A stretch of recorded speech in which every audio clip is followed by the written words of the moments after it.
Welcome to Domain 2 of the CISM exam prep series. So Domain 2 is all about risk management. And the CISM exam doesn't expect you to just memorize risk-related concepts. They expect that you know how to apply them in real scenarios. So in Part A, we'll focus on the concepts and activities related to risk, including the dynamics of risk management, assessment, and analysis. We'll look at the three risk boundaries: appetite, tolerance, and capacity. We'll walk through the mechanics of identifying and assessing risk. And then we'll examine vulnerabilities, threats, and threat intelligence, and how they factor in the risk assessment and analysis processes.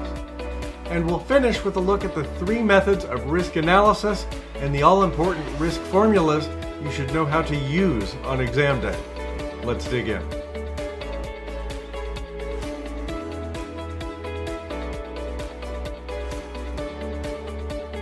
Welcome to Domain 2A, which is Information Security Risk Assessment, and we're going through every topic on the official exam syllabus in the first half of Domain 2. And while you may know me for my exam prep content here on YouTube, in my 9 to 5 I'm a cybersecurity strategist and a vCISO for a regional bank where I'm exercising my cybersecurity knowledge every day, like that which you'll find here on the CISM exam. More importantly, last year I helped thousands achieve cybersecurity certifications, like the CISSP, CCSP, and the Security Plus exams, and I'm bringing that proven formula to you here with the CISM exam. As with all my exam prep courses, you'll find a PDF copy of this presentation available for you in the video description to leverage in your exam preparation as you require. You'll also find a clickable table of contents available in the video description, and it should appear automatically on your YouTube video timeline. The focus of Domain 2 is Information Risk Management, and as with all four CISM exam domains, we have a Part A and a Part B for each. Today we're focused on Domain 2 Part A, which is Risk Assessment. So here we'll be digging into the risk assessment process and all of its components, including emerging risk and threat landscape, vulnerability and control deficiency analysis, and then the risk assessment and analysis process, including those all-important formulas that you should know how to apply in real scenarios on exam day. When we move into Part B of Domain 2, we're focused on risk treatment and response, risk and control ownership, and the ongoing risk monitoring and reporting process. But risk assessment that we're focused on today, fundamental when it comes to risk management, and will come up throughout Domain 2 and even in Domain 3 when we talk about our control selection. We have three supporting tasks most closely associated with Domain 2 Part A.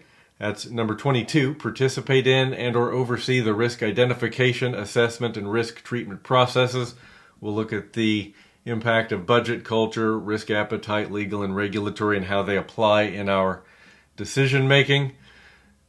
23, participate in and or oversee the vulnerability assessment and threat analysis process. Really knowing the difference between a vulnerability and a threat and the collaborative techniques to address both, very important. And number 26 on the list of supporting tasks, facilitate the integration and information risk management into business and IT processes. So really effective risk identification, prioritization, and treatment requires input from business stakeholders. We always talk about the importance of IT security and business alignment, and it's no different here. And before we even dig into the first section, I want to ground you in some terms and concepts that will pay dividends to know right from the start. So let's talk about GRC, Governance, Risk Management, and Compliance, an integrated approach that combines these three disciplines. So governance, again, is about oversight provided by senior management and the board of directors. It establishes mechanisms to ensure personnel adhere to policies and procedures. Risk management, the process of identifying, assessing, and mitigating potential risks to the organization.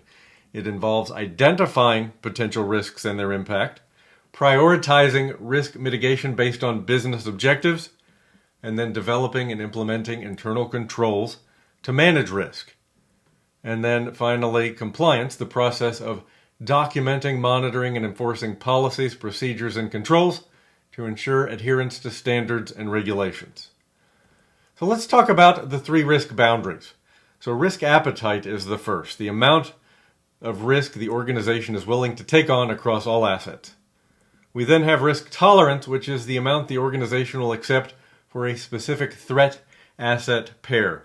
So basically the amount of drift we can have in our appetite as an upper boundary. And then the outermost boundary is risk capacity. This is the maximum amount of risk the organization can absorb and expect to survive. And risk appetite sets the boundary for risk acceptance. If the risk is down there within our risk appetite, we may simply accept a risk and do nothing. So if we were to simplify these even further, risk appetite is our organization's willingness to take risk. Tolerance is the acceptable variation in that risk boundary. And then capacity is our maximum bearable risk. There are 2 important terms related to risk you should know well before we get started. 2 types of risk. There's inherent risk. So this is the level of risk in the absence of any controls or mitigation effort, so before we've taken any action. Then there's residual risk, which is the level of risk that remains after controls have been applied. So let's dive into section 2A1, which is emerging risk and threat landscape. So we'll talk about risk identification, categories, threats, defining a risk management framework and what a risk management framework can do for us, emerging threats, and risk likelihood and impact. So identification. Before an enterprise evaluates potential and emerging risks, it has to determine how to identify risk. So we want to determine all possible threats, whether technical, physical, or operational, that could exploit the enterprise's vulnerabilities. And then we examine the vulnerabilities. We identify the weak points in systems, processes, and personnel that, if targeted by a threat, would result in risk. And we need to recognize assets. And it's not just assets within the company, within the organization. We need to consider assets beyond the organization's direct control, whether that's data or services hosted by vendors or contractors or cloud provider. We need to look at our supply chain, in other words. So in the area of identification, we are identifying the organization's valuable assets, the assets related to critical business services, the assets that keep the business running. And once we identify these assets, security practitioners and risk managers can then begin to identify potential causes of disruption to the assets. And risk frameworks give us a template, so to speak, for assessing our risk. We can look at existing frameworks as a starting point. So there's ISO IEC 31000, which are risk management guidelines. We can look at NIST 800-37, which is the guide for applying the risk management framework to federal information systems. These are just a starting point. We can tailor these to the organization's specific needs, but they give us a framework, a frame of reference to start with. And the process of identifying risk typically involves a knowledgeable cross-functional group. So we have subject matter expertise within this group, both on the technical side of the house and on the business process side of the house. So we have all the perspectives in identifying where potential risks lie. So this may take the form of a workshop where we're together determining all possible threats, walking through scenarios to determine what could exploit the enterprise's vulnerabilities. Structured techniques like data flow diagrams, mapping out weak points in systems within a business process, looking at personnel to determine that if something is targeted by a threat, what sort of risk it's going to result in. What if and scenario analysis, where we might examine less defined or emerging situations, strategic risks, changes in technology, and project potential outcomes in those scenarios and the impacts that will come with those changes. And threat mapping, so correlating internal and external threats with known or suspected vulnerabilities to see where the organization is at most risk. So we're trying to identify impactful and likely threats. And all of these should be considered recurring activities. So let's dig into the categories of risks, or what we might call types of risks. So we have strategic risk, which threatens an organization's ability to achieve its strategic objectives. We have operational risk. This relates to day-to-day operations of an organization, and it can result from inadequate, failed internal processes, people problems, or system failures. Human error, so employees or third-party error, or external events like disasters or theft. Reputational risk, which can damage an organization's reputation and erode stakeholder trust. And this might arise from data breaches, negative publicity, or even unethical behavior. And compliance risk, which arise from non-compliance with laws, regulations, or industry standards. And these can result in fines, penalties, and significant reputational damage. So let's actually dig into the consequences of non-compliance. So reputational damage, which can result in a loss of customer trust and a loss of revenue, and the effects may last for years. I can think of a fast food chain out there, for example, and I have a negative impression of them, and it's related to some health failure on their part all the way back in the 1990s. Couldn't even tell you what it was, but their reputation suffers in my mind some 30 years later. Sanctions. So these are legal repercussions that can be harsher than fines, including restrictions on operations or even criminal charges. Contractual impacts, which would come from failure to comply with regulations that might lead to contractual breaches, resulting in penalties or termination of partnerships. The organization might incur fines. So, for example, failing to report a breach can result in fines that can reach into the millions of dollars. This is definitely true with GDPR, and it may lead to lawsuits for that matter.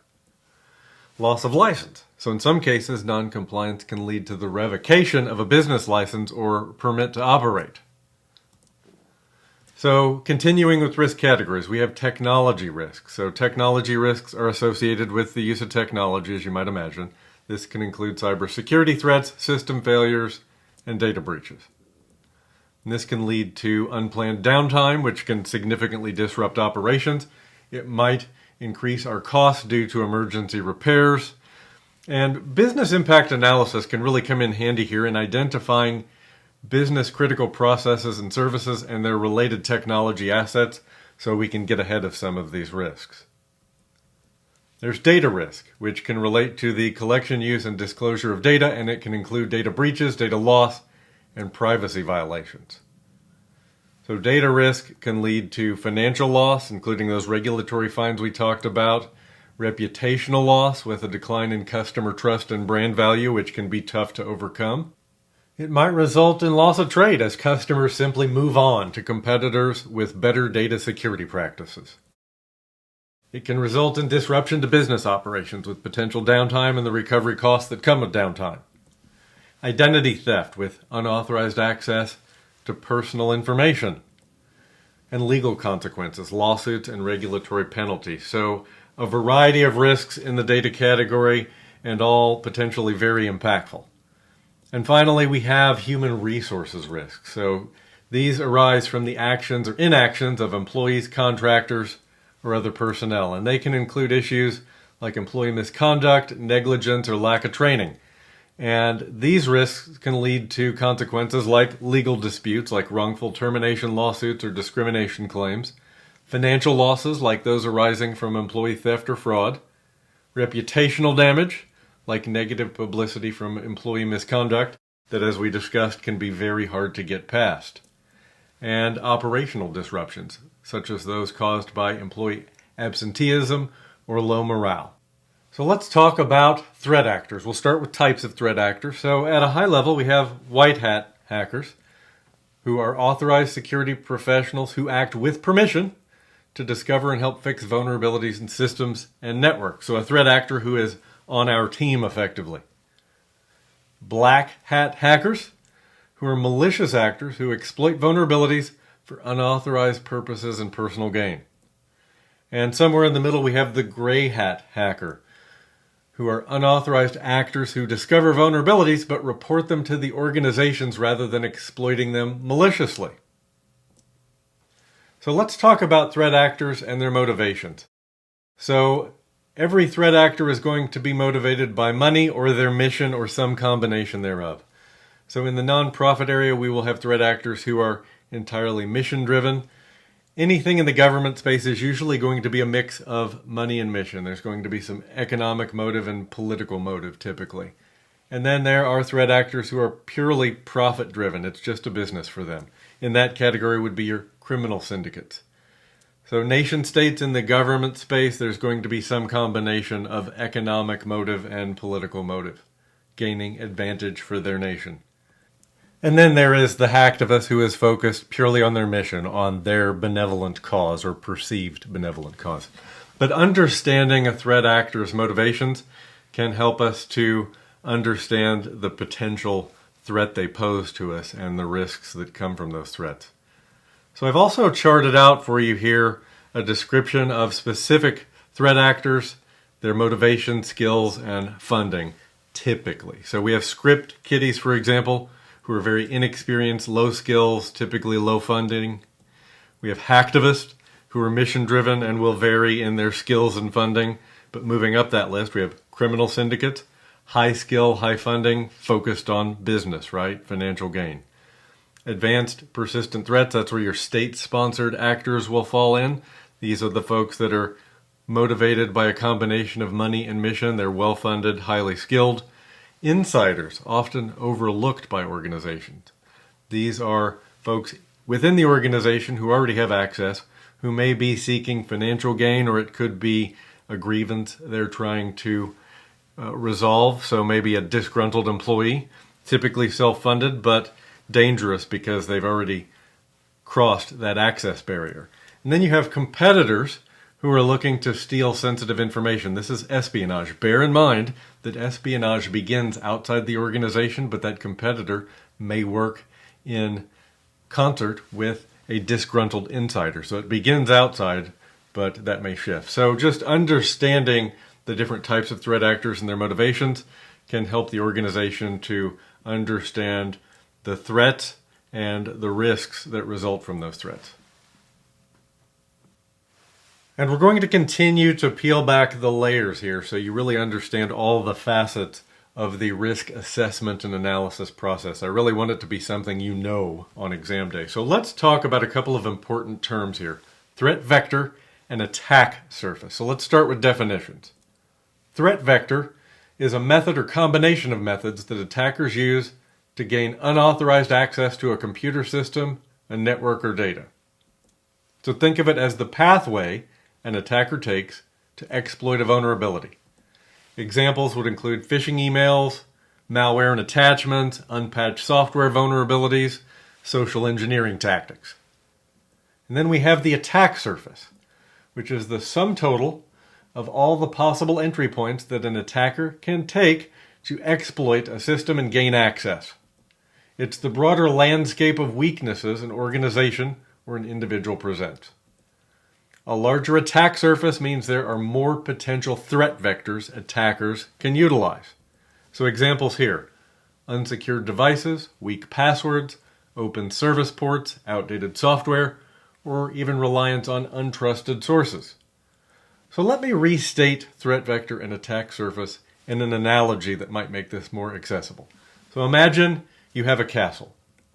The threat vector would be a specific way to breach the castle, like scaling a weak wall or bribing a guard.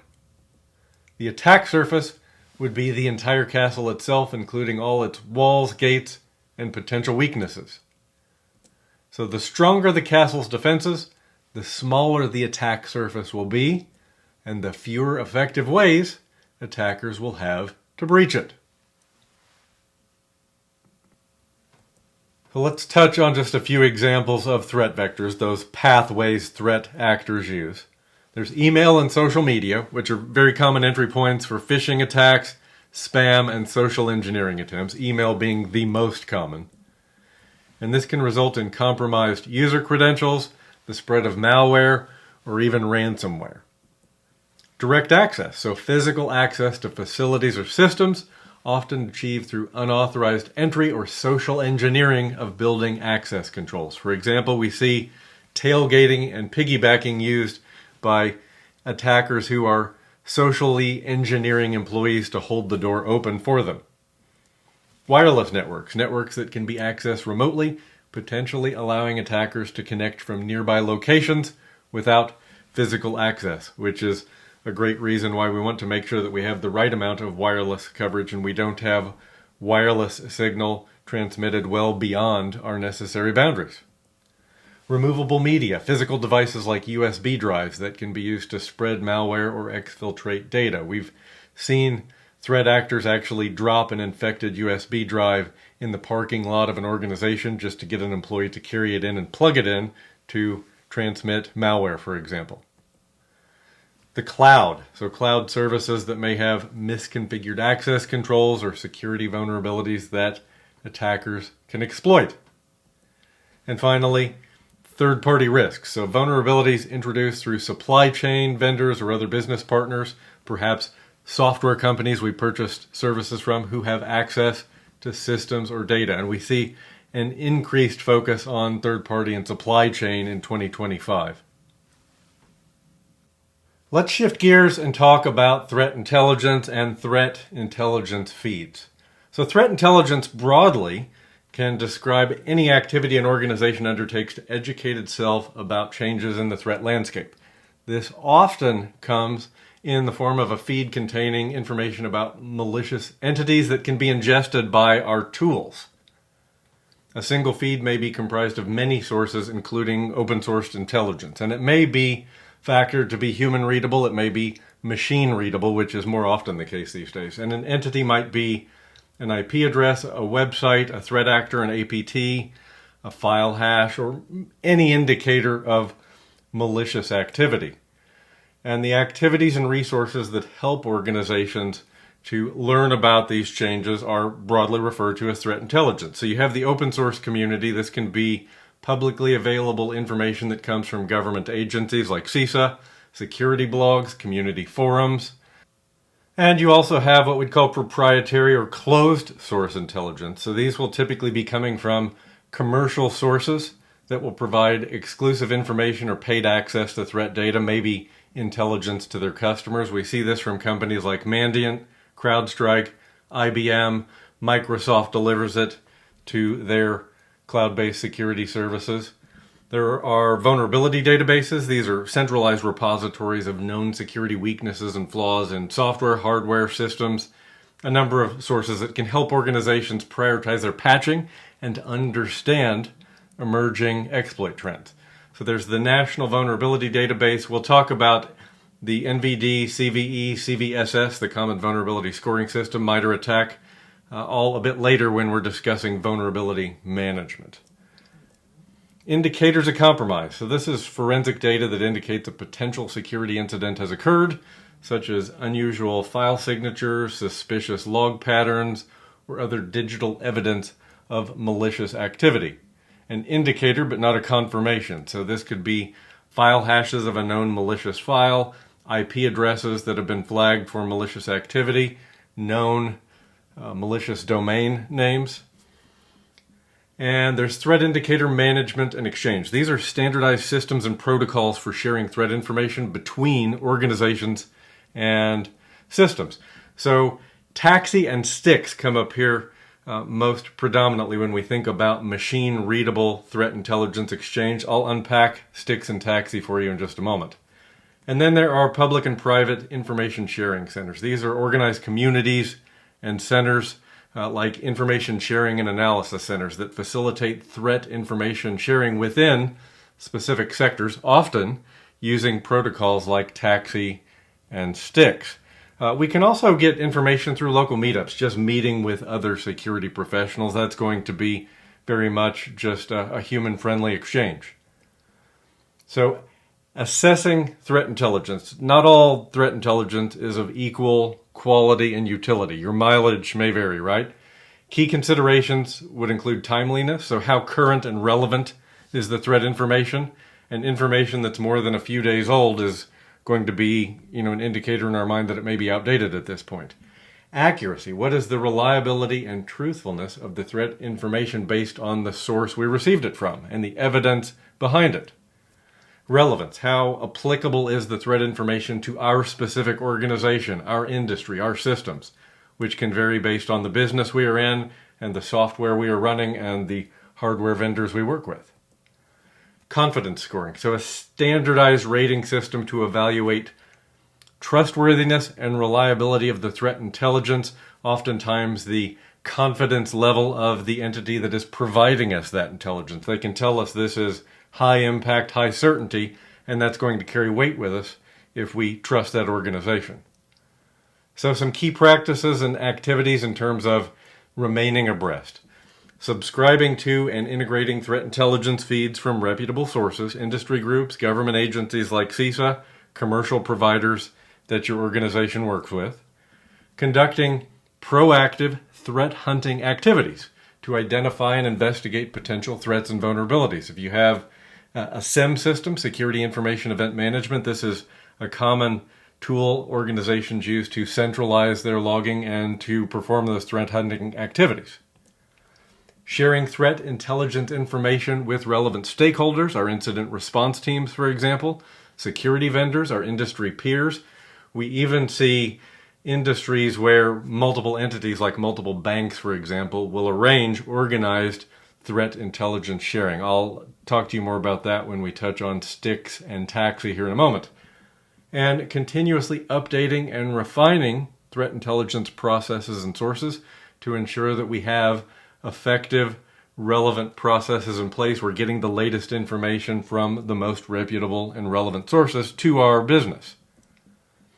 So when we get into machine-readable intelligence, we have automated indicator sharing. So the Cybersecurity and Infrastructure Security Agency, so CISA, an element of the U.S. government, enables the real-time exchange of machine-readable cyber threat indicators and defensive measures. It's provided free to help participants of that community and ultimately to reduce the prevalence of cyber attacks. You can actually read more about that on the CISA.gov website. So then there is TAXI, Trusted Automated Exchange of Intelligence Information. So TAXI defines how real-time cyber threat information can be shared via services and message exchanges. And hand in hand with TAXI is STIX, Structured Threat Information Expression. So this is a common language for expressing cyber threat information. TAXI is designed specifically to support the transfer of STIX formatted messages. So STIX defines what is shared, the message, and TAXI is how STIX formatted messages are securely transferred between systems. So your SIEMs, your firewalls, your IDPS solutions may actually ingest threat intelligence feeds. That is increasingly common in the current age. So I want to just give you a diagram of TAXI and STIX and a bit of background about how this works to deliver machine-readable threat intelligence in case you're not familiar already. So we have a TAXI server which sends STIX formatted messages. You have a TAXI client which will request STIX information. So for example, when we connect our SIEM to a threat intelligence feed, our SIEM is acting as a TAXI client and is requesting those STIX formatted messages, which is the cyber threat intelligence being delivered to that SIEM system, to that next generation firewall in real time or near real time to give that tool the most up-to-date threat intelligence we can provide. And the trust groups there are how we control from the TAXI server which entities subscribe to that information. So for example, Trust Group 1 might be a group of banks in a specific country that are getting the latest threat intelligence relevant to their geography, their industry, etc. And a TAXI server can potentially have multiple trust groups where we're grouping the recipients in that way. And I've seen in the banking industry in particular, I've actually seen banks in a country set up TAXI servers where they are actually, through their TAXI clients, also pushing threat intelligence back up to the server so they can crowdsource the latest threat intelligence information. Okay, so the risk formula. Risk is equal to the likelihood times the impact of a potential threat. So risk is going to be prioritized based on likelihood and impact, as well as the value and criticality of the asset. That's going to be how we prioritize the focus of our risk assessment and analysis efforts. So there are a number of helpful factors in determining risk likelihood that make sure we have our focus in the right direction. But by considering these factors together with other assessment information, we can gain greater context around the likelihood of risk. It results in a more comprehensive understanding of the likelihood of various risks, and greater understanding and context leads to better prioritization. It means we're focusing on the big, impactful, likely risks.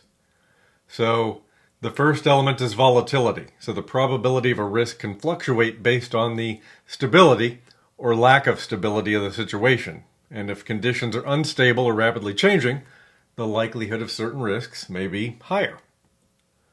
There's velocity. So this refers to the speed with which a risk event could occur and its impact could be felt. So a high velocity risk with little warning time would generally have a higher likelihood of causing damage or disruption because we have less time and opportunity to respond to it. There's proximity. So this is related to velocity. Proximity indicates the time between an event and its impact. A shorter time frame, closer proximity, suggests a higher likelihood of negative consequences. There's interdependency. So risks don't exist in isolation. The likelihood of one risk materializing can be influenced by other risks or events in the organization. So, for example, in an e-commerce system, maybe we discover that System B can only be compromised from System A. So it would take multiple compromises, multiple steps in an attack to recognize that interdependency, that linked risk. We'll talk a bit later about the technique that allows us to best identify those sorts of risks. Motivation. The motives of potential attackers can influence the likelihood of a risk. So highly motivated attackers are going to be more likely to persist and look for multiple avenues into the resource they're trying to compromise and potentially succeed. Skill, of course, factors. The skill of the potential attacker can impact the likelihood of a successful attack. We know that APTs, for example, have higher skill and better funding than a script kiddie. But those with greater skills can execute more complex or sophisticated threats that are more likely to find a way around or through our security controls. And then there's visibility. So high visibility targets are more likely to attract attention and attacks. So this could include systems with valuable data, critical infrastructure, prominent online presence, those top-of-mind customer-facing systems. And that's a pretty common sense conclusion to come to. If a system is internet-facing and it's revenue-generating for an organization, it's going to be a more likely target. And organizations can track risks in a risk register. This is a tool in risk and project management that's sometimes used to fulfill compliance, but really its core purpose is to track potential issues that can derail our intended outcomes. So it typically includes a number of details, but it'll include often a risk ID, certainly a description of the risk, probability, impact, severity, our intended response, and owner of that risk. Now, the exact properties will vary. The metrics are going to vary from company to company, but we are tracking everything we need to know about that risk to prioritize it and to track its ultimate outcome because we have an owner in there. Oftentimes, we see the risk register as a simple spreadsheet that has the columns relevant for that organization. And the risk register should be considered a living document. It should be updated periodically, certainly at least annually. During periods of heavy assessment or project activity, we'll often see the risk register updated multiple times within a month or even a week. But bottom line, we want to see those risks tracked all the way out to the ultimate response, where we've identified the appropriate response and it is executed and the owner is then monitoring on an ongoing basis. Okay, let's apply what we've learned in a practice question. We're to the end of section 2A1. So our question, which information assets should be included in security risk assessments. Is it A, those inside the organization? B, those already classified and labeled? C, those that support business processes? Or D, those that have tangible value? So there are definitely a couple of answers here that I can cross right off the list. So they're asking me which assets should be considered when we're assessing risk. Well, we did discuss that we need to expand our scope to look at important assets outside the organization. The cloud, assets managed by vendors, whether that's information or systems. So we know only looking at internal assets is not the answer. And we can immediately just cross off those already classified and labeled. It is perhaps even more important for us to assess risk around assets that have not yet been classified and labeled, particularly if they are of business value. So we have two plausibly correct answers here. So the assets that support business processes, that is true, or those assets that have tangible value. So if I'm picking the better of these two answers, which is going to be a common occurrence on the CISM exam, you're going to be presented with multiple plausible answers and you need to find your way to the best.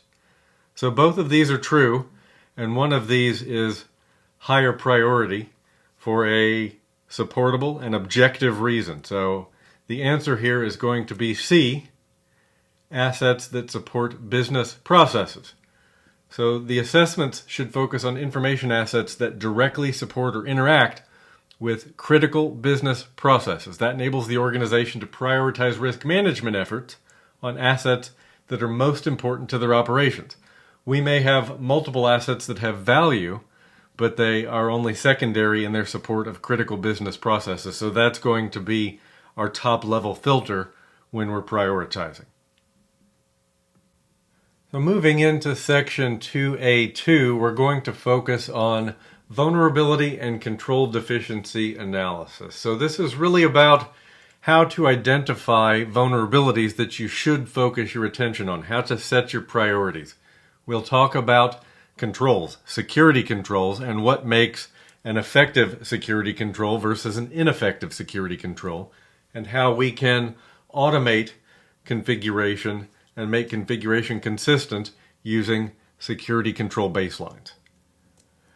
So understanding the fundamental nature of vulnerabilities is our first step in determining the likelihood of a risk. We want to focus on likely risks, and a vulnerability is essentially a weakness.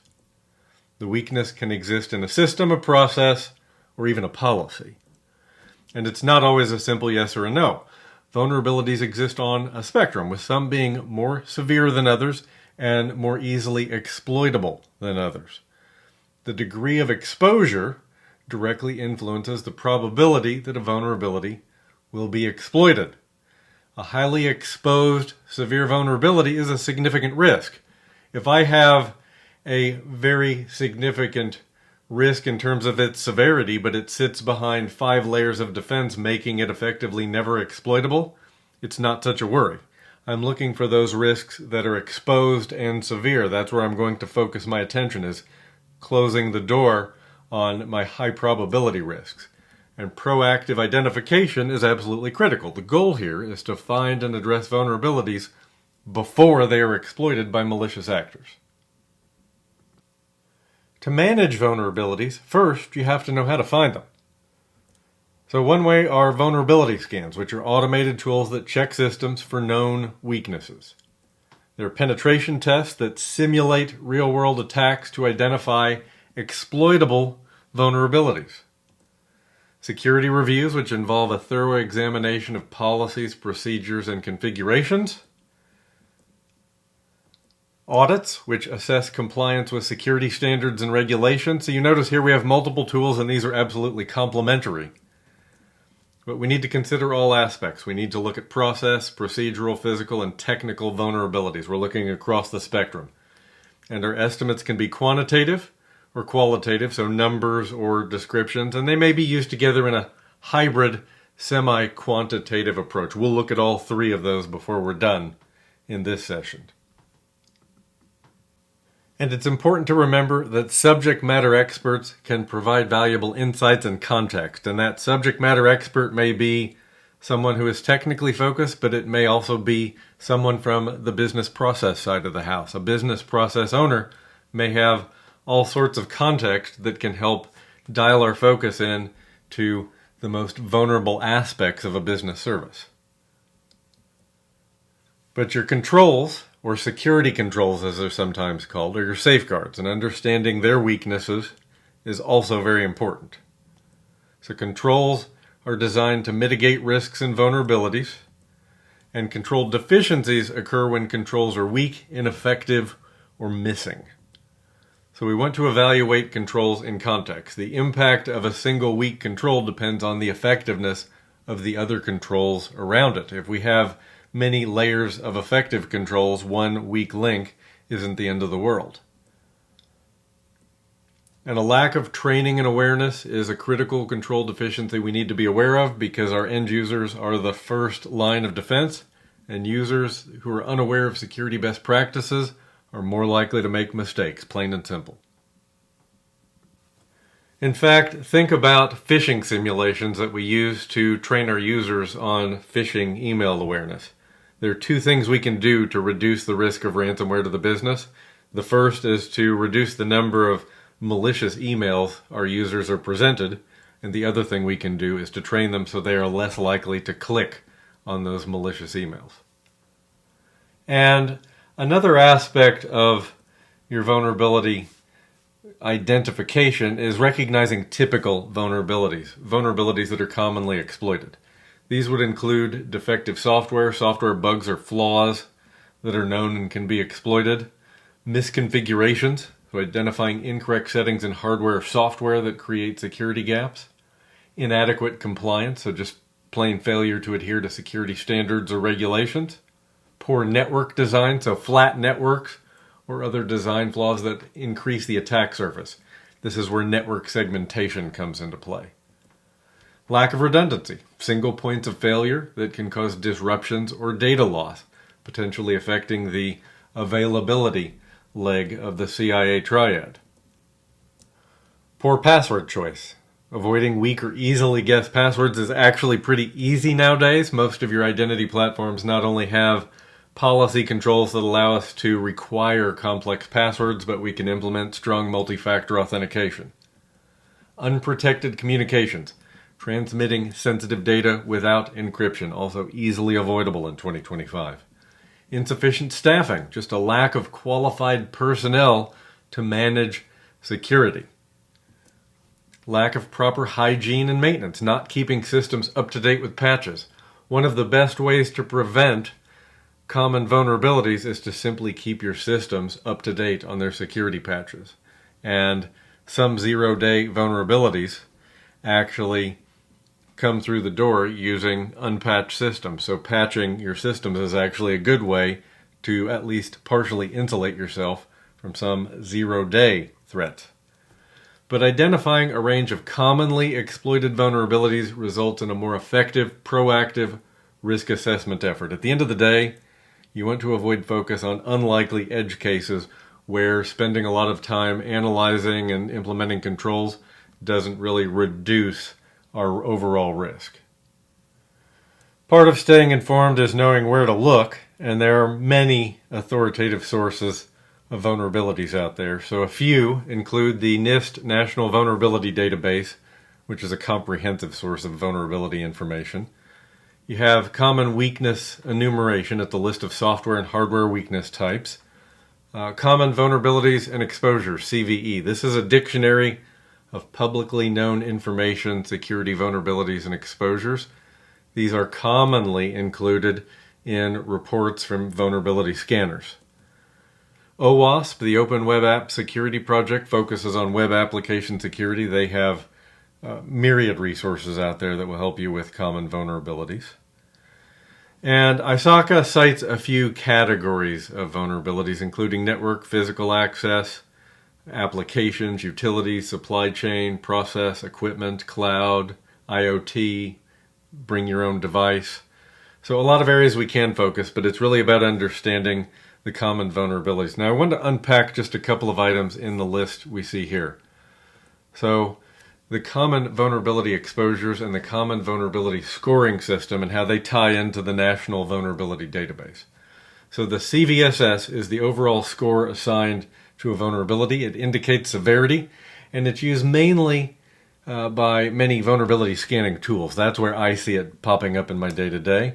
The CVE is simply a list of all publicly disclosed vulnerabilities that includes a CVE ID, a description, date, and comments. The CVSS score is typically not reported in the CVE listing. You usually have to use some connection to the National Vulnerability Database to find the assigned CVSS score, so your vulnerability scanners can typically help you with that. And the CVE list feeds into that National Vulnerability Database from NIST, and that database is actually synchronized with the MITRE CVE list behind the scenes. So to look at it from another perspective, vulnerability management is the overall process. That's the discipline, which includes routine vulnerability scans and periodic vulnerability assessments. So vulnerability scanners can detect known security vulnerabilities, weaknesses, absence of patches or weak passwords, and surface to us a list of vulnerabilities and their severity and typically an accompanying CVE ID. And we use those scanners to create the scans that we can then use as part of our vulnerability assessment, where we go beyond the technical scans and we not only review those reports, we prioritize, we may go out and audit other aspects of our services, but it's a process where we're really analyzing typically with human input. So if we look at it visually, we've got vulnerability management as your overarching discipline. The vulnerability assessment would include a vulnerability scan, and then we analyze the vulnerabilities within that report. We can take inputs from the CVSS and CVE to come to some conclusions, some priorities about how we're going to address those vulnerabilities. The CVEs can help with tracking, prioritization, and remediation, but at the end of the day, you still need that smart person in the chair that can look at that vulnerability and assess the exploitability, the severity, in the context of the other layers of security that are in place. The vulnerability scanner identifies the vulnerability. It doesn't have that extra layer of context to help determine what the exploitability is in your environment. So let's talk about vulnerability scans and scanners and how they factor in the process.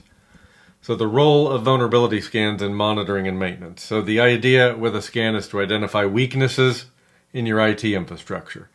We're using automated tools to scan systems for known vulnerabilities.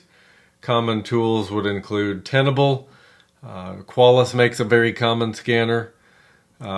Many out there, and they're going to vary a bit in their capabilities. There are some common themes, though. And the reports of the identified weaknesses will typically categorize their severity. Often they're going to have that CVE and potentially the CVSS.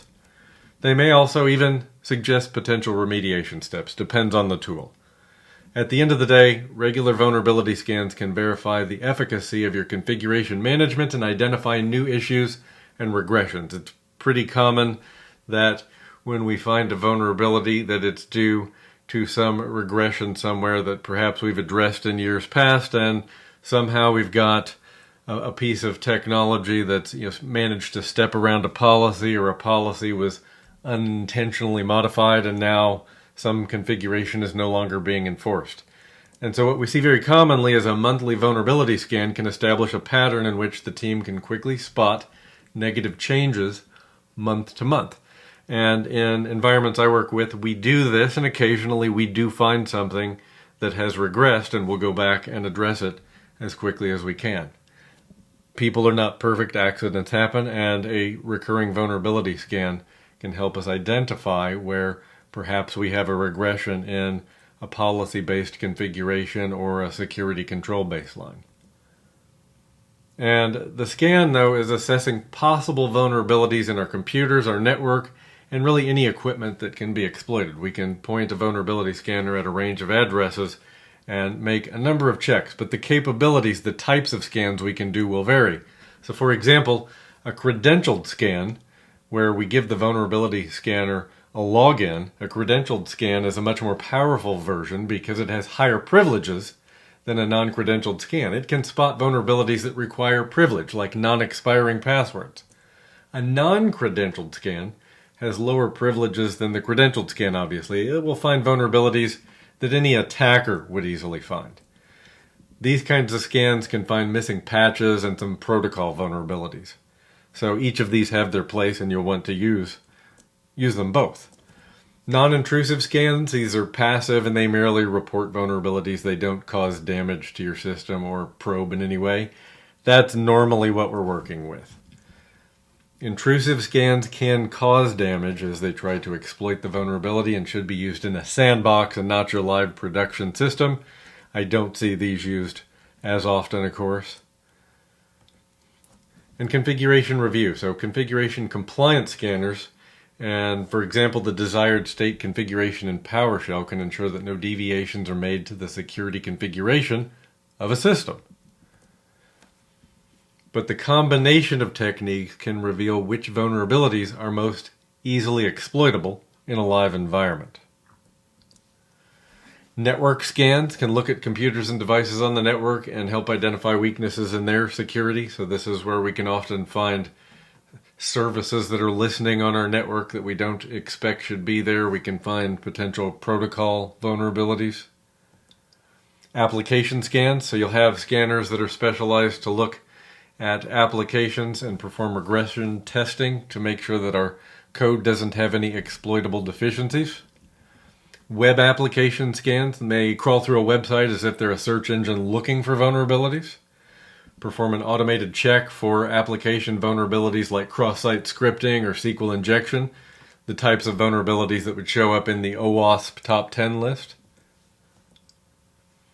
But there are many sophisticated web application scanners available, due in part to mass adoption of cloud computing. So you have many options that you can employ today. And another technique we can use to identify and assess vulnerabilities is the penetration test. An authorized simulated cyber attack on a system, network, or web application, whatever our scope may be, to evaluate its security.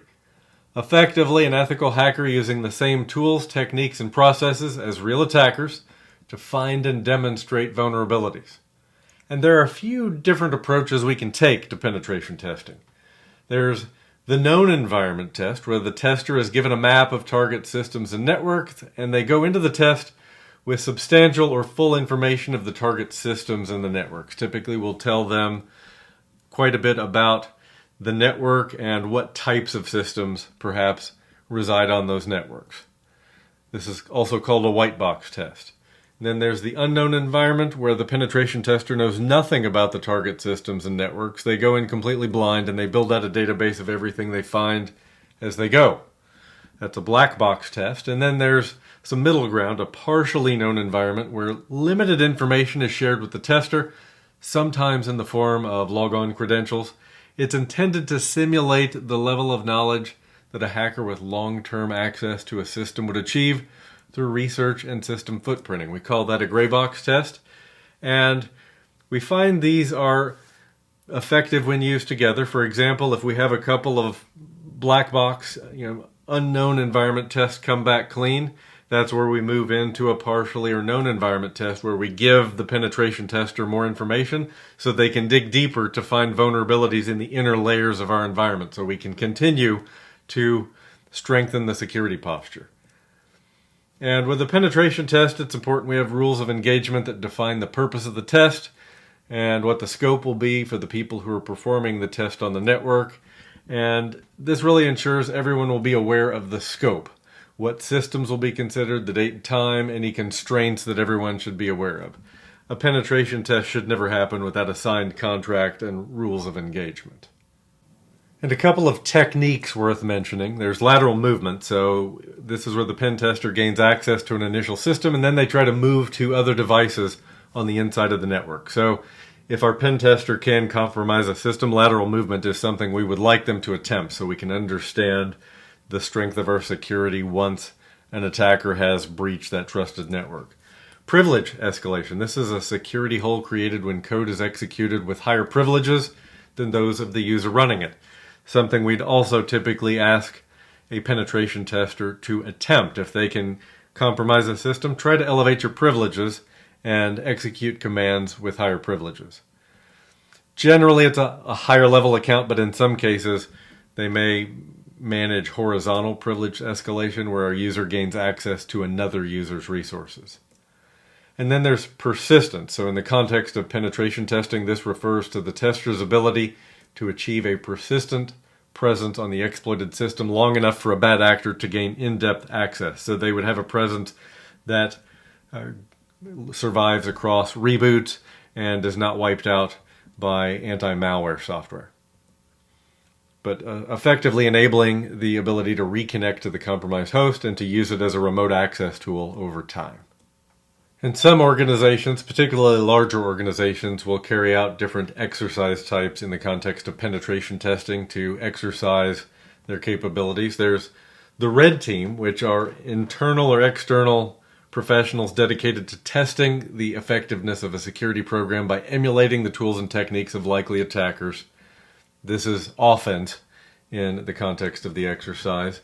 The blue team is your internal security team that defends against both real attackers and the red teams. They are defense. And you'll typically see purple team, which exists to ensure and maximize the effectiveness of the red and blue teams. It's process improvement.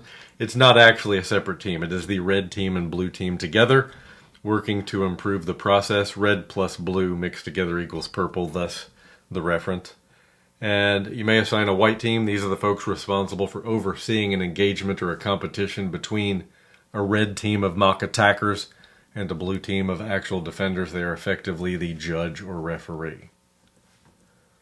So let's talk about the difference between penetration testing and a vulnerability scan, because the two seem different in some respects, but there are some key differences here and some key differences in their capabilities. So the vulnerability scan and the penetration test. A vulnerability scan will identify weaknesses in your infrastructure, and a penetration tester may perform a vulnerability scan, but they're going to go further than that. It's a more in-depth exam, similar to a simulated cyber attack. So your vulnerability scanner is using an automated tool to scan systems for known vulnerabilities. On the penetration test side, it's going to be a combination of automated tools and manual techniques, which involves the expertise of the penetration tester. A vulnerability scan reports the identified weaknesses and categorizes their severity, often that CVE ID. On the penetration test side, they're attempting to exploit vulnerabilities and assess their potential impact. Vulnerability scan may also suggest potential remediation steps. The penetration test is going to help you understand how vulnerable you are to real-world attacks and how much damage could be done.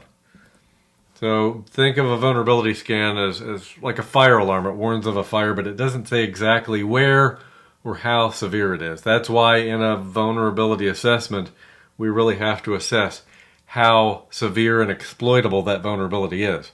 A penetration test is going quite a bit further. It's like a firefighter testing the fire alarm in the sprinkler system and telling you if you're in working order or not. Really, almost anyone could perform a vulnerability scan. In the organizations I work with, the vulnerability scans that happen month to month, it's often a tier 1 SOC analyst doing that scan. It's not one of the senior personnel. There's somebody ginning out that report every month for us to look at. The penetration tester is someone with special skills. So we're going to be able to identify more complex vulnerabilities in the penetration test side. When we talked about vulnerabilities earlier where there's interdependencies, there's linkages where perhaps we can only compromise system B or component B after we've compromised component A. A penetration test is going to be able to help us to identify vulnerabilities that are potentially layers deep where a vulnerability scan is not going to be so helpful in that respect. Vulnerability scans are generally not intrusive, as I mentioned. Your penetration test is intrusive. It may be disruptive if you don't do it right. Let's talk about security control baselines. So a security control baseline is a predefined set of security controls aligned with the organization's risk tolerance and compliance requirements. So it represents a minimum security requirement configuration that the organization has to maintain to manage risk at an acceptable level. So the baselines are often developed using guidance from frameworks like NIST 800-53 or ISO 27001 and the accompanying ISO 27002, which has the control guidance. Or it may come from something as simple as an organizational policy. But the baseline can help compare where you should be versus where you actually are in terms of security control maturity. They provide the essential building blocks for an effective risk management program, ensuring that we have consistency in our security configurations. They give us structure, measurability, and that consistency. So if a setting that should be in place is no longer in place, we can spot the regression and potentially automate the repair of that regression. But different baselines may be required for different data classifications. So the security configuration for a system with confidential data is going to vary from a system that hosts public data, for example. And a few key considerations in developing your security control baselines. Context really matters. So the baselines have to be tailored to the organization's specific needs, their risk appetite, culture, structure, available resources, budget. Generic standards like NIST, ISO, and COBIT are going to offer guidance, but they're going to require customization typically. We want to consider people and processes in addition to technology when we're defining our baselines. We can have baselines that define more than just technical controls. So think of procedural and physical security baselines, for example, how we secure our physical locations. And a classification scheme. So a clear data classification scheme is important for establishing appropriate baselines, because the higher classification levels with our data will require more stringent controls. In terms of effectiveness and efficiency, the baselines are not based on a single test, but on the overall capacity of controls to mitigate risk. So regular testing and evaluation are necessary to ensure that the baseline remains effective in mitigating risks over time. And from a collaboration perspective, developing and implementing baselines generally requires collaboration across departments. It should be approved by someone in leadership or a steering committee. And internal audits and reviews can identify deficiencies that lead to the security control baselines being modified to ensure continuing compliance. And your baselines provide several tangible benefits to the risk management program and security operations, including standardization, so ensuring consistent security measures across the enterprise, because all of the entities of a specific type will be configured in the same fashion. For example, having a security control baseline for your Windows Enterprise desktops. Risk management. This provides a structured and measurable foundation for effective risk management. It's operationally efficient because baselines can simplify security operations and management and ensure we have a consistent configuration at scale. And to that end, application of security control baselines is often, almost always in fact, automated and monitored for configuration drift and automatically corrected as needed through policy-based controls. And they're also measurable. It facilitates the measurement and evaluation of security effectiveness, which can be helpful in security assessments and audits.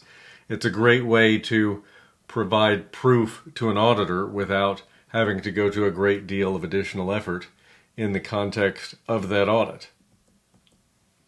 So there are a few key considerations to ensure that your baselines meet business needs and continue to do so over time. So risk appetite and tolerance are key, right? Your baselines have to align with the organization's risk appetite and tolerance. It's security aligning with the business. And baselines have to be regularly reviewed and updated to address changing threats, vulnerabilities, business needs. So it's a continuous process. It's not a one-time activity or an occasional activity. And you want to use relevant metrics to measure the effectiveness and efficiency of the controls and baselines. The metrics should be specific, measurable, attainable, relevant, and timely. So the SMART metric paradigm we talked about earlier in the series. And our security control baselines need to be dynamic in that they need to adapt and flex to changes in the environment. And there are several factors or events that can trigger the need to modify existing baselines, sometimes urgently.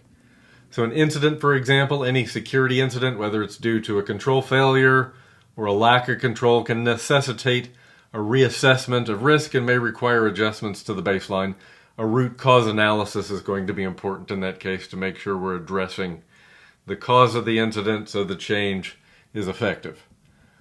Organizational changes like mergers and acquisitions or a decision to migrate to public cloud could definitely trigger a change in baseline.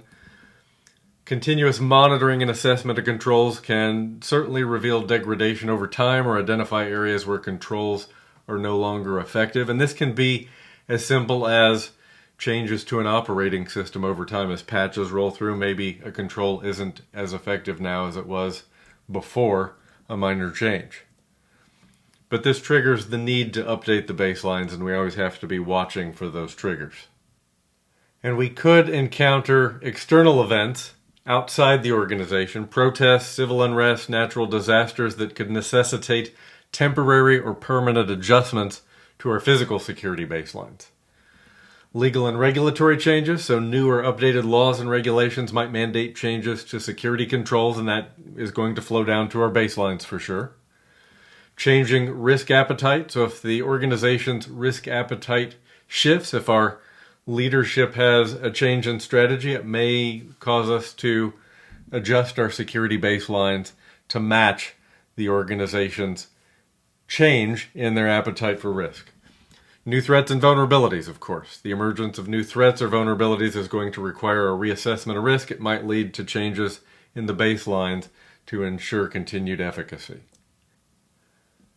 System changes could be another source of a need to update our security control baseline. So any change to a system, an app, or infrastructure can introduce new vulnerabilities that require a baseline adjustment.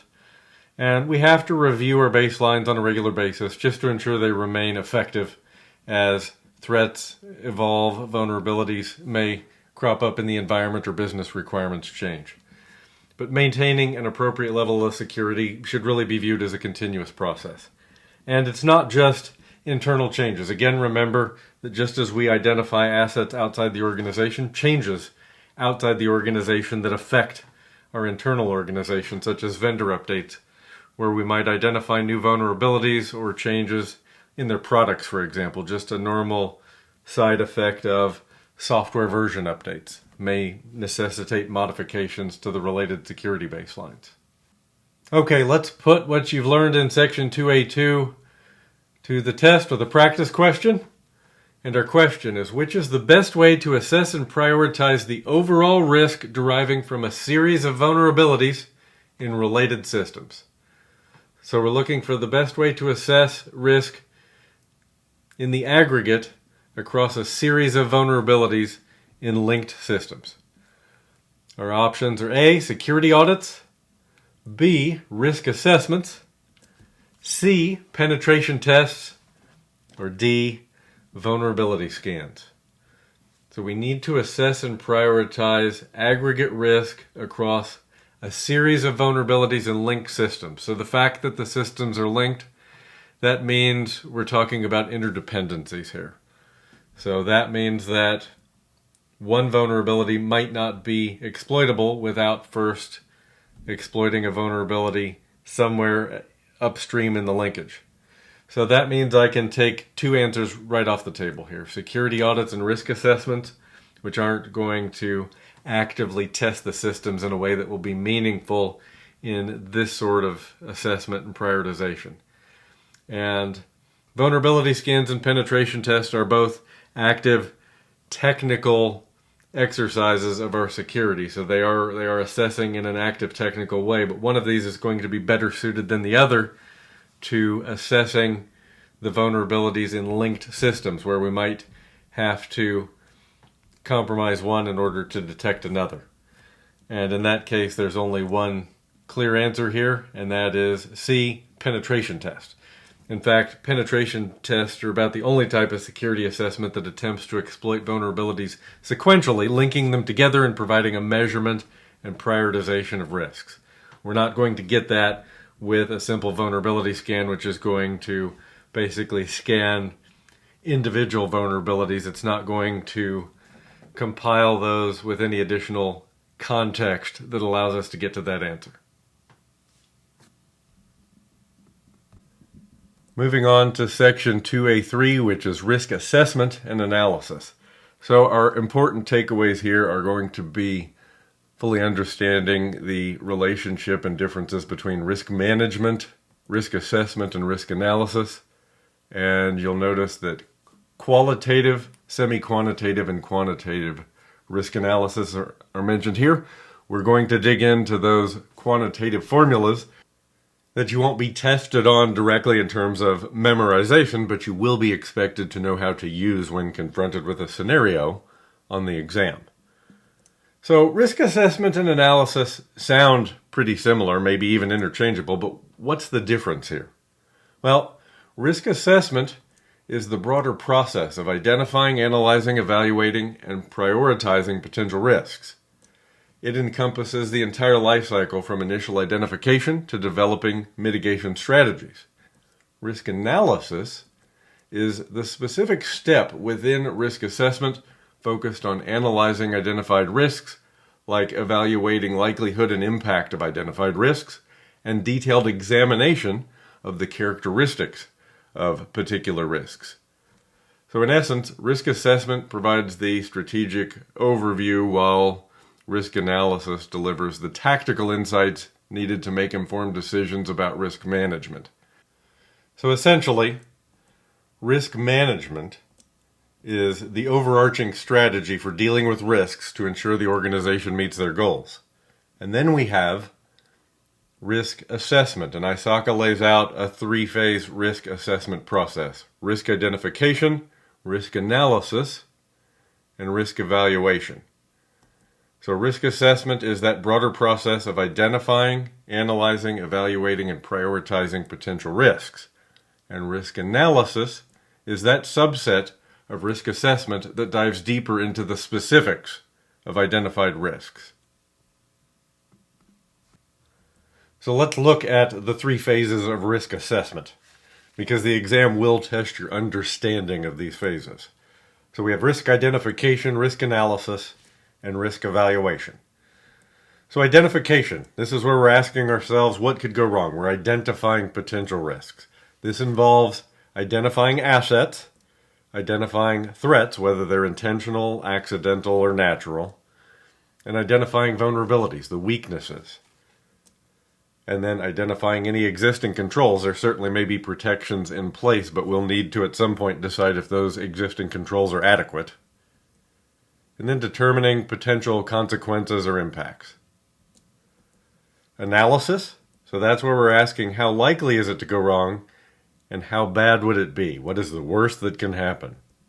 So this involves assessing the probability of the threat exploiting the vulnerability, assessing the impact in terms of financial, reputational, operational, legal, etc., if that threat were realized.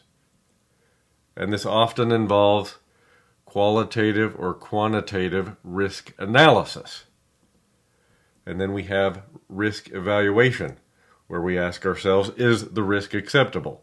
So this involves comparing the analyzed risk level to the organization's risk appetite, determining if the risk is within acceptable tolerance levels, and then making a decision. Do we accept, mitigate, transfer, or avoid this risk? That's what we call risk treatment. We're going to dive into the details of risk treatment and our options a bit later in the series. But a good chunk of the technical knowledge and experience that ISACA assumes you've come into this exam with will come into play in the risk treatment process, where we are selecting appropriate controls. So let's talk about the risk management context. The risk management context refers to the overarching environment in which an organization's risk management program operates. It sets the stage for how risks are identified, analyzed, and addressed by defining strategic goals and objectives, So what the organization is trying to achieve and how risk management can support those business aims. Regulatory environment, the laws, regulations, and standards the organization has to follow, which help determine acceptable actions and constraints. Risk appetite and tolerance, so how much risk is the organization willing to accept while still pursuing its objectives. And the scope and boundaries, which parts of the business are covered by the risk program, the regions, the business units, who the stakeholders are, and how those responsibilities are assigned. By laying out these factors, the risk management context ensures any security measures or risk controls align with the organization's broader mission, legal and regulatory requirements, and within acceptable risk thresholds. So this will be influenced by internal and external factors.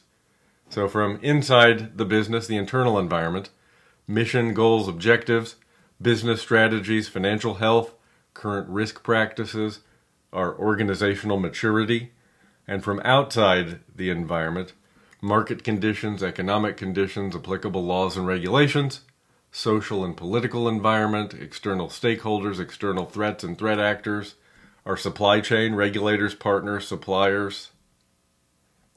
All right, and that brings us to alignment. So a well-defined risk context ensures that business goals and risk mitigation efforts reinforce each other. In global organizations, the context may actually differ by region due to legal, cultural, and market factors. So it's not going to be the same in every region and every country. And tailoring the risk management program to these nuances helps maintain compliance and supports the organization's strategic objectives. So the key considerations for the exam, regulatory constraints. So the CISM questions will often test understanding of how laws shape risk context and influence priorities. But remember, since compliance with these elements is mandatory, these will often take priority over other considerations. Now, there is certainly a business decision involved in compliance. We'll unpack that a bit later. But unless there's a good reason not to be compliant, we're going to assume compliance is mandatory. But it is certainly a business decision. Risk appetite statement. So the leadership's definition of acceptable risk is essential. It's central to all of our decision making here. So do expect questions on balancing risk taking with risk avoidance through the lens of the business's risk appetite and tolerance.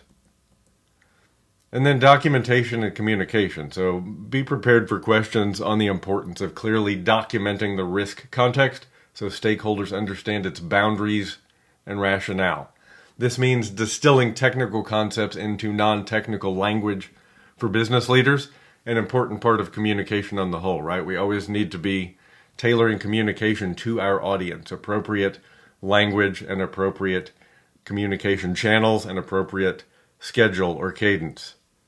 So bottom line, determining the risk management context is about understanding both the internal and external conditions that shape an organization's threat landscape, and by establishing clear boundaries aligned with strategic objectives, regulatory requirements, defined risk appetites, information security leaders can design risk processes that effectively support the business.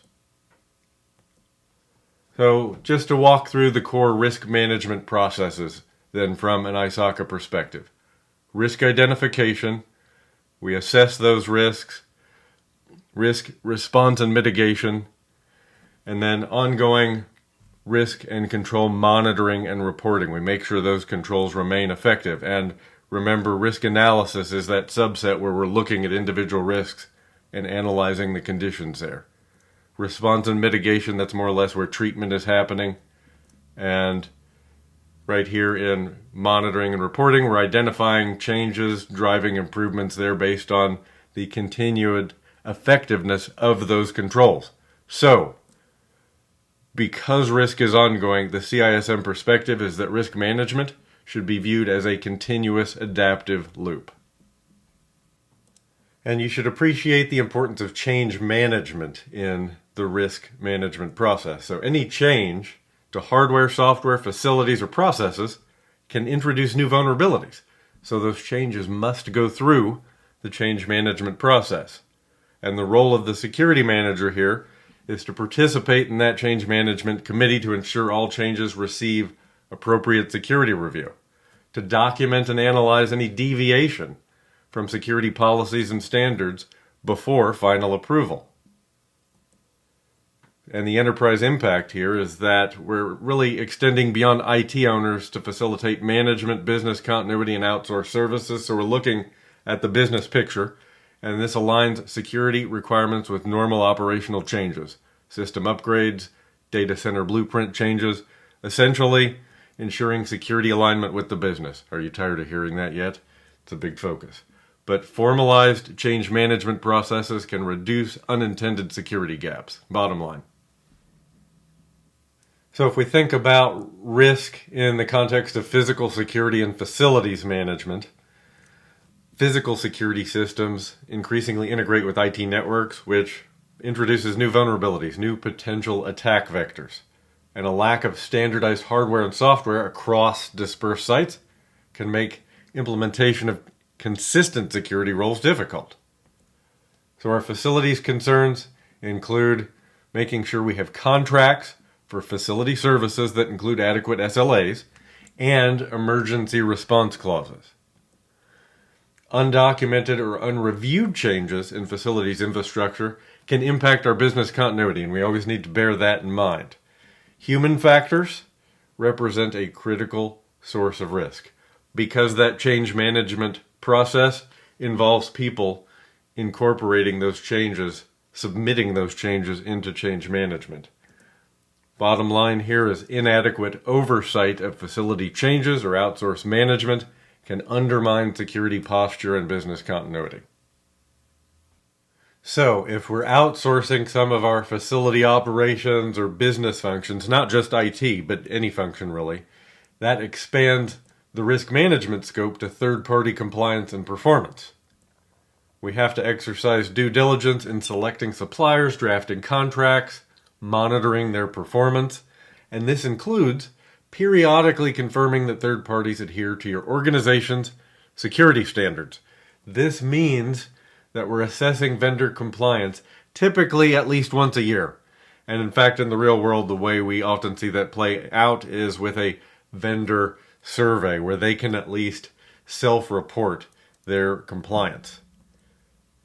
But always remember, risk assessment and tolerance thresholds must not be exceeded by any vendor or third-party partner. They factor in our adherence to the organization's risk appetite statement. Okay, to recap our best practices here, risk management should be treated as a continuous process, that continuous loop.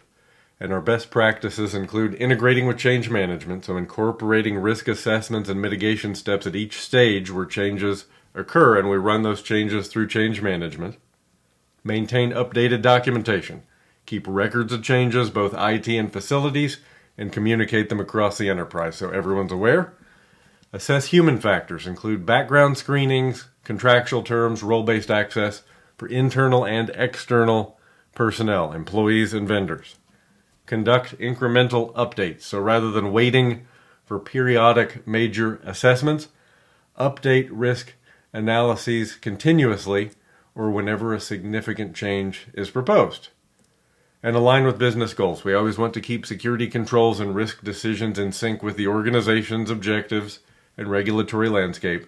And ISACA does highlight frequently that cost savings come when we identify security risks in early project stages rather than catching them after they happen.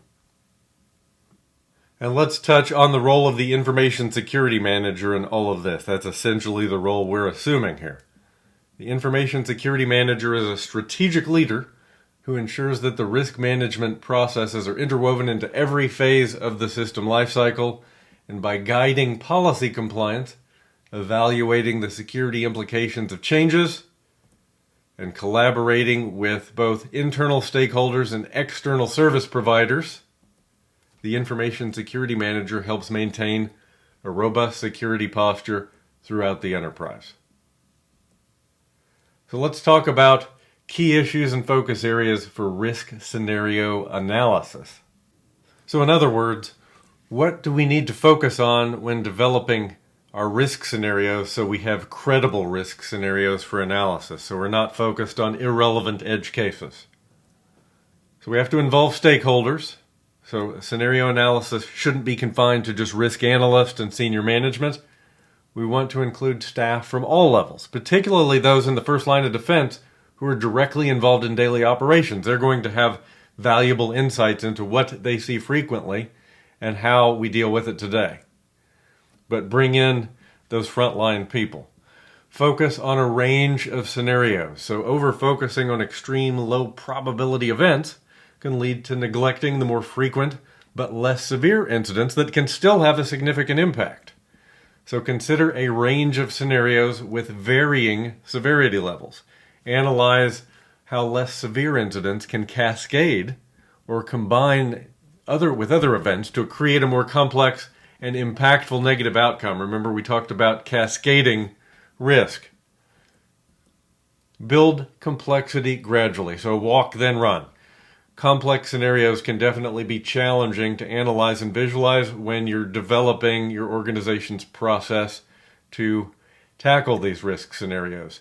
Start with simple scenarios and gradually increase complexity by showing how cascading events and dependencies, for example, can lead to more severe consequences. Account for systemic and contagious risks. So systemic and contagious risks can have a significant impact on the enterprise. And you want to pay attention to scenarios where a single event affects a large group of enterprises, an entire system. We'd call that a systemic risk, or more localized but still impactful risk that affects multiple business partners within a short time frame. Contagious risk. So one of these is a localized scale, the other is a more global scale. Let me give you a couple of examples. So for systemic, we have Stuxnet, which was back in 2010. That infected Iran's nuclear systems, but Stuxnet spread around the globe. Or if we saw a global supply chain attack that impacted every bank, for example, that would be systemic. Contagious would be something more localized, like a phishing scam or a ransomware attack that spread amongst business partners who were communicating frequently. Leverage scenario building for risk detection. So enterprises may not be aware of all potential risks, and scenario building can help identify risks that the enterprise might not have otherwise recognized. This is going to improve risk detection capabilities, and building these scenarios is going to involve multiple personas. You'll need the business process folks in the room with the security team. Focus on detectability. Can the enterprise observe and recognize something has gone wrong? And ensure currency and relevance. So risk factors and enterprise environment change over time, affecting the validity of our existing risk scenarios. We want to make sure that these scenarios are still relevant through changes over time. Regularly review and update risk scenarios to reflect changes in the business environment and landscape. Frequency depends on the risk profile, but at least annual reviews are typically recommended. But we want to make sure that our risk scenarios remain relevant, so we're focusing on addressing risks that can actually happen in our environment. Manage the number of scenarios. A large number of detailed risk scenarios can be overwhelming and basically take resources away from more impactful activities. Aim for a manageable number of scenarios that accurately represent the business environment and its complexity. Use generic risk scenarios as a starting point and create more specific ones when they're necessary. And utilize methodologies and tools and frameworks. So structured approaches can enhance the effectiveness of risk scenario analysis. So we could use methodologies for risk analysis like FAIR and HARM. We'll talk about FAIR and HARM here shortly. And brainstorming workshops to generate a wider range of scenarios and ensure buy-in from our stakeholders, that everyone agrees we have relevant scenarios. And focus on response and recovery. Scenario building shouldn't just identify risks, but should also inform response and recovery strategies. So we want to analyze how the enterprise would respond in different scenarios and identify areas for improvement in its resilience capabilities. Now, I'd like to give you a list that provides a framework for characterizing and analyzing risks that aligns with ISACA guidance, so we're exam relevant. So key characteristics of a risk from the ISACA perspective. The asset or the resource, so what is at stake? This could be tangible like equipment or data, or intangible like the organization's reputation or brand value. Threat actor, who or what poses the threat? This could be internal like employees or systems, or external, competitors, natural disasters, or actual threat actors. The threat type, what is the nature of the threat? Is it intentional, is it malicious, or is it accidental? What is the motivation behind the threat? Exposure, where and how is the asset vulnerable? Are there weaknesses in security controls, physical locations, or operational processes? Frequency, how likely is the threat to occur? So this involves estimating probability and potential timing of the event. The resulting event, what specific event could occur due to the threat? This could be data breaches, system failures, or business disruptions. And the consequences, what are the potential impacts of the event? This could include financial losses, reputational damages, or operational inefficiencies. Protective mechanisms. What measures, what controls are in place already to mitigate the risk? This could include security controls, policies, or procedures. But by understanding these components, you can better identify, assess, and mitigate potential threats. So for that risk scenario, the scenario that describes a potential threat to a specific asset or a resource, details what might occur, how it happens, potential impact, let me give you some lists of characteristics here that will get you started on developing your own risk scenarios and appreciating what we're talking about there. The threat type could be malicious, accidental, system error, failure, a natural disaster like a flood, some sort of external requirement. The actor, is it internal? Is it a staff or a contractor? Is it external? Is it a competitor, a hacker, a regulator, a vendor, natural source? What's the event? Data disclosure, process interruption, theft, external business driver, inappropriate use. The asset of the resource. So these could be people and skills, organizational structures, processes, facilities, IT infrastructures that drive business processes, our sensitive information, our business critical applications. The frequency, that one's simple, right? How often an event might occur in a given environment. What's the frequency? The loss magnitude, the potential financial impact or disruption to business process. So the combination of these components helps us estimate the frequency and the impact, which are the two key factors in determining overall risk. So the risk assessment process from an ISACA perspective has 4 phases. And more important than memorizing the phases is understanding the assessment process and considerations in security control selection. And in security control selection, that's where your past knowledge of the more technical aspects of security are going to come into play. You're not going to be tested on them directly, but it's that foundational knowledge you're more or less expected to walk into this exam with already in your head. But risk assessment is foundational for determining how to protect business assets effectively. So it starts with risk identification. The purpose here, identify and document all potential risks the enterprise could face. The focus is to uncover assets, vulnerabilities, threats, and any relevant business processes or regulations. And then risk analysis, where we're drilling down on the specific risks, estimating the frequency and magnitude, the impact of identified IT risk scenarios. Our activities here, we're going to evaluate asset value, identify threats and vulnerabilities, assess probability of an event, determine the potential consequences, the impact. And our outcome here is a quantifiable or qualitative understanding of the organization's risk posture. So qualitative, we're talking about relative terms like low, medium, high. Quantifiable is where we're using formulaic calculations to come to a number. Risk evaluations are our purpose here. Compare the result of the risk analysis against the organization's defined risk appetite and tolerance. Our criteria here, we're looking at the risk types, right?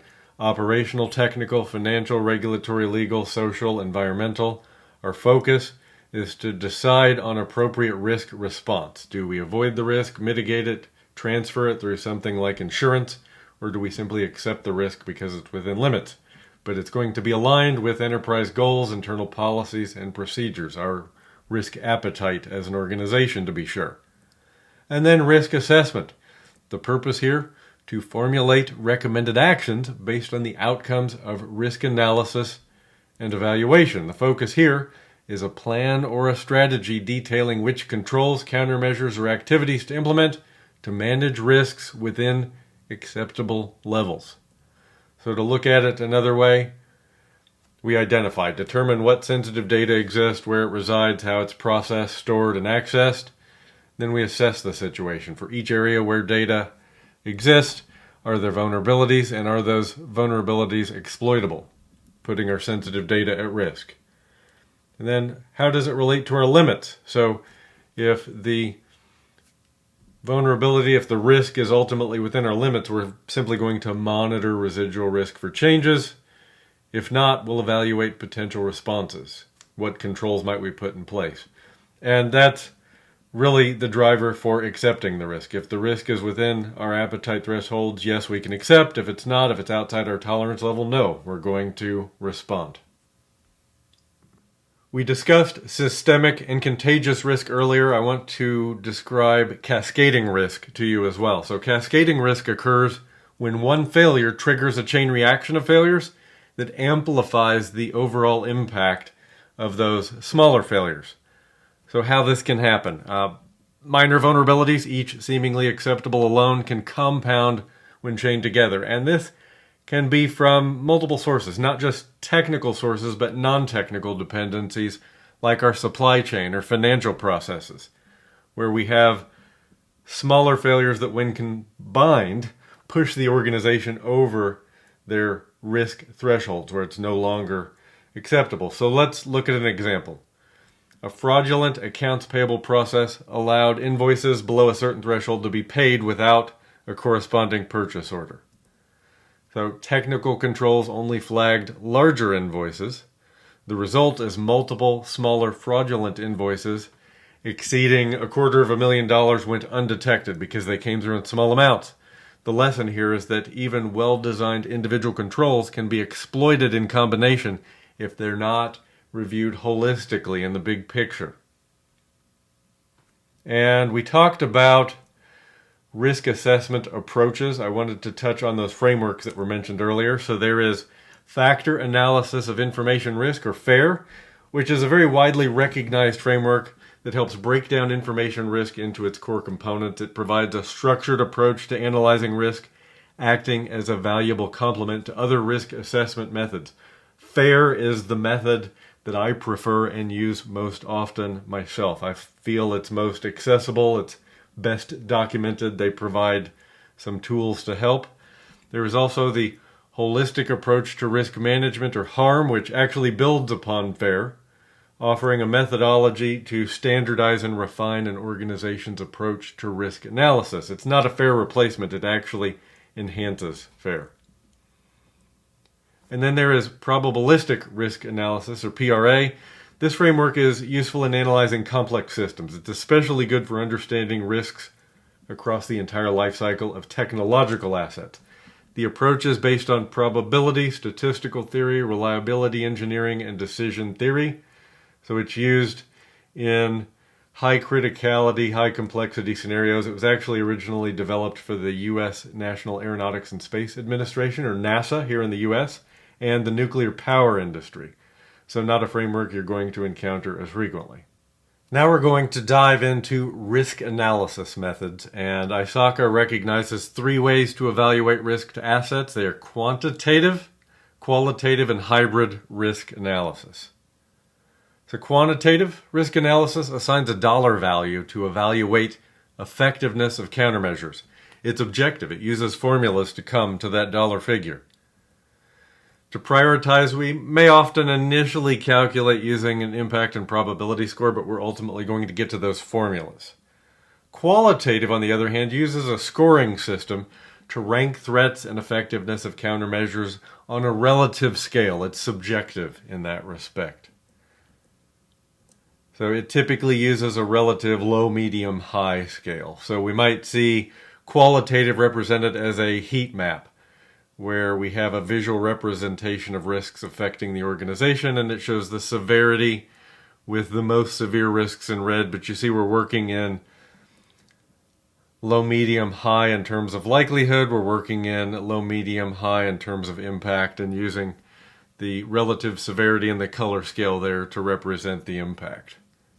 And the third method is hybrid, which blends the quantitative and the qualitative, combining qualitative descriptions with a numerical range. Basically, qualitative terms are mapped to quantitative values. Hybrid is also called semi-quantitative, so the two are interchangeable terms. So in semi-quantitative and hybrid, the method assigns ranged values to qualitative descriptions, aiming to provide more consistency to the estimation process, better prioritization as a result. But by combining qualitative descriptions with numerical ranges, we improve accuracy while still maintaining some of that user-friendliness that we see with qualitative assessment. It provides more consistent estimations, though. It gives us more accurate risk prioritization on the whole because we are quantifying in a sense. So we can still then ultimately calculate that risk formula, risk equaling impact times likelihood. If I have quantitative values mapped to those relative estimates, I can do the math. So let me just show you. So example values for likelihood in a semi-quantitative system would include, for example, rare equaling 1, and then going up the range here. Unlikely is 2, moderate is 3, likely is 4, frequent is 5. You see we also have a description of what each level means, so we can be consistent in our application. For example, moderate with a value of 3 has been seen within the last 5 years. Likely, a value of 4, has been seen within the last year. Frequent occurs on a regular basis, so multiple times a year. Make sense? And then we can begin to do the math. That's our likelihood. Now let's look at the impact. So insignificant is 1, minor is 2, major 3, material impact 4, catastrophic 5. And you see we have a description there by that numeric value to ensure we are applying it consistently. Now let's circle back to quantitative risk analysis and talk about those formulas. So here we're assigning a dollar value to evaluate effectiveness of countermeasures. It's objective. It uses formulas to calculate impact to ensure controls are cost effective, to ensure we're not doing something silly like spending $10,000 a year to mitigate a risk that would only cost us $5,000 a year. That wouldn't be cost effective. I'm going to walk you through the formulas in an example, bearing in mind that you're not going to be tested on your memorization of formulas. It's really about practical application. There are two figures in particular you need to be able to get to assess, to analyze, and quantify risk. I'll point those out as we go, but let's step in and get started here. So we're analyzing identified risks with that conversation where we begin with what could go wrong, right? We're seeking to answer what will the impact be if it goes wrong. That's our single loss expectancy in quantitative terms. How likely is it to happen? That's our annualized rate of occurrence. So how many times within a year is the event likely to happen? And that's typically going to be expressed as a decimal. Greater than 1 if it's more than once a year, less than 1 if it's less than once a year. So for example, if an impact happens twice a year, it has an annual rate of occurrence of 2, basically 2 times the year. An impact that happens once every 2 years has an annualized rate of occurrence, or an annual rate of occurrence, of 0.5. It happens once every other year. So an impact that happens once every 5 years has an annual rate of occurrence of 0.2. So I could take that one occurrence divide it by 5, by the 5 years, and that gives me 0.2. So effectively I am dividing the number of occurrences by the number of years. So 2 occurrences divided by 1 year is 2. 1 occurrence every 2 years is 0.5, and then if we divide one occurrence by 5 years, the result is 0.2. With these two figures, with single loss expectancy and the annualized rate of occurrence, we can calculate our annualized loss expectancy. So this is the possible yearly cost of all instances of a specific realized threat against a specific asset. So the formula here, annual or annualized loss expectancy equals the single loss expectancy times the annualized rate of occurrence. So we have a scenario here. It's estimated a tornado may strike a branch office once every 5 years, causing a 30% loss to $1 million building. So let's calculate our single occurrence, our single loss expectancy. How significant will it be? Well, the exposure factor, our exposure factor is 30% in this case. So the formula for single loss expectancy is the asset value times the exposure factor. We saw here that we have $1 million building. Our expected loss, our exposure factor is 30%. That's 0.3 when represented as a decimal. That means our single loss expectancy is $300,000. So that's the SLE.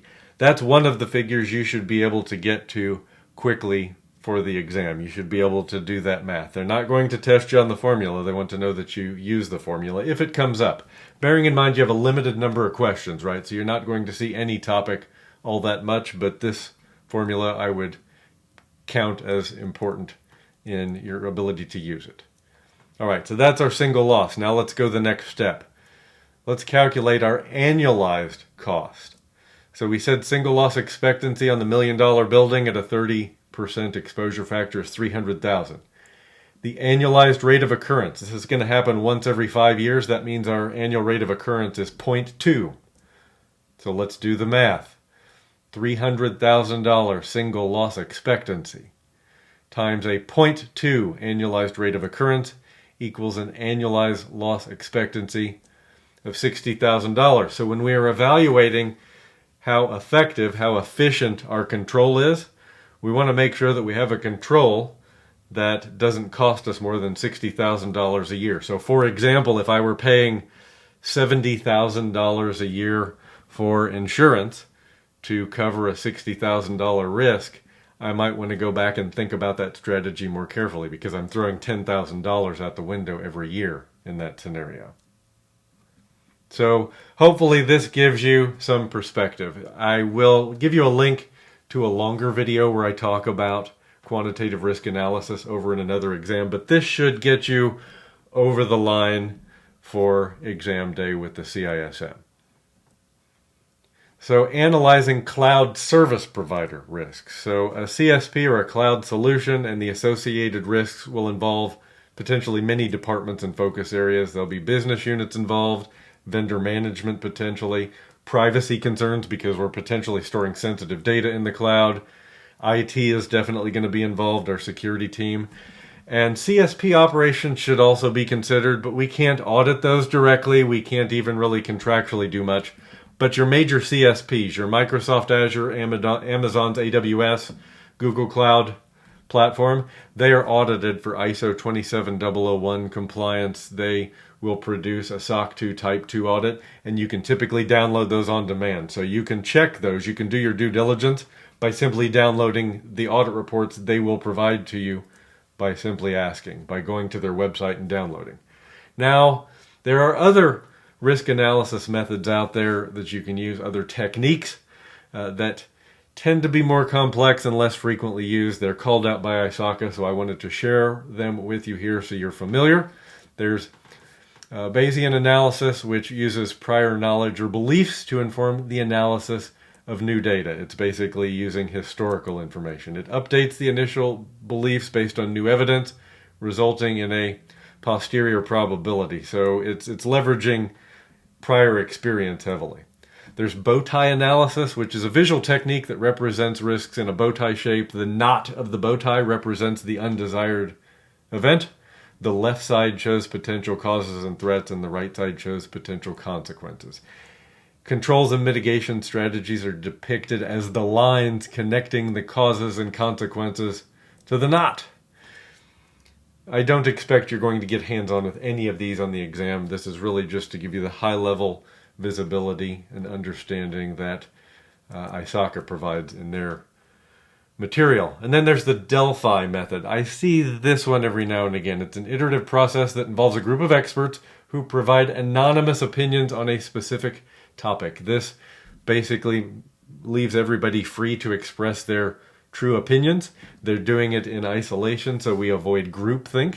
And the facilitator summarizes the responses, brings them together, and then shares them with the group. But because they're anonymous, there's no fear of judgment, and there's no risk of groupthink.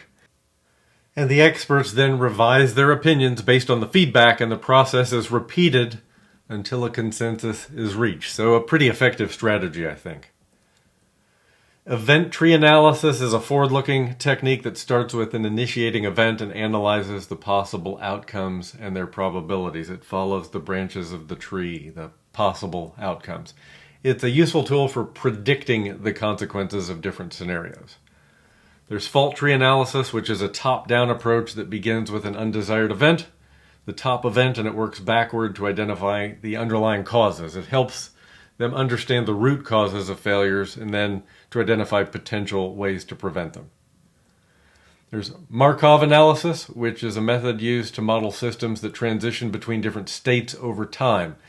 It assumes that the probability of transitioning to a particular state depends only on the current state and not on past history. There's Monte Carlo analysis. This technique involves running simulations with random variables to estimate the distribution of possible outcomes. It can be used to assess the impact of uncertainty and risk in complex systems. And these Monte Carlo analysis techniques will basically run hundreds or thousands of simulations even and look at the distribution of outcomes. The choice of method depends on the specific context and the goals of the assessment. These are all going to be a bit less likely. So I've mentioned risk treatment a few times. Let's dig in here. This is the practice of modifying risks generally to lower the risk, of course. It typically begins with identifying and assessing risks by measuring the likelihood and impact. And the risks that are most likely to occur and most impactful would be prioritized for treatment. So our risk treatment is the organization's response to risk. And there are four primary treatments. There's risk avoidance, where the organization changes business practices to completely eliminate the potential that a risk will materialize. It may mean they completely avoid a business activity. It can negatively impact business opportunities because the business chooses simply not to undertake some activity that may generate revenue because they want to avoid that risk.